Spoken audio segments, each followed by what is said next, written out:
Waliharibu hadi tap. Wananiharibia tu mali yangu. Mali wanaharibu. Babu hawafungi. Wakimaliza kuoga hao. Lakini shauri yao, uchafu itawamaliza. Wafungi wote.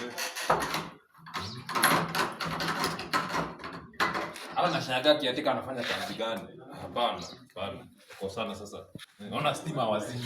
Hii mambo gani? Mambo gani hii?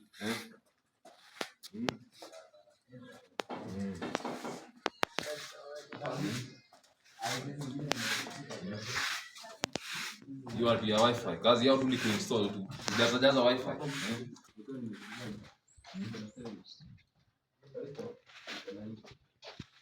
You alikuwa mbaki na balance ya shilingi 100. Wewe. Kijana. Wewe.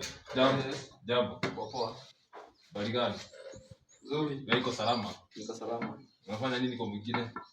Namjulia hali kiasi. Unamjulia hali? Namjulia hali. Ni vizuri kujuliana hali. Unajua mimi niliwaambia hapa mnaishi kama nyumbani. Kuna mtu anawakimbiza maneno ya rent? Hakuna mtu anawakimbiza maneno ya rent. Ishi ni kama nyumbani, hapa hivi ni nyumbani. Si ndio? Kama namna gani? Inafaa. Maji mlimaliza? Maji iko kwa saa hii. Maji iko kwa saa hii. Na ile mvua ilinyesha. Unajua hii tank yani tunasema hii tank ni dogo sana kwa watu. Unafaa upange plan uweke hiyo kubwa kiasi itaweka maji. Nitashughulikia hiyo mambo. Na kiateka ako wapi? Kiateka anamaliza watu kuna uchafu. Bafu ashughulikie maneno ya bafu. Kiateka huku kuonekana, unaonekana once per week. Sijui. Na stima tena. Stima hamzimi stima. Stima hamzimi kabisa. Mimi naenda hasara bwana, token inaisha.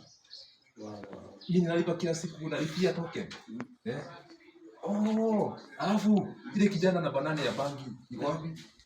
Iko kweli? Nimekumbuka hajalipa miezi kadhaa.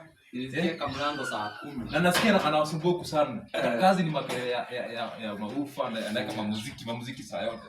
Wanakuja kitu saa 5 huko. Hapana. Anatoka huko nini saa huko. Wacha niende kufunga kufunga tu huko. Huko naweka kufunga. Abuenda ujaribu uone ama hako.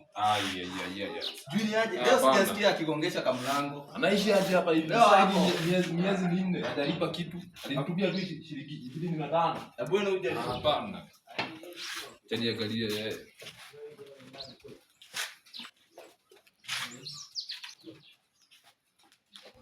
Wewe, kijana bag.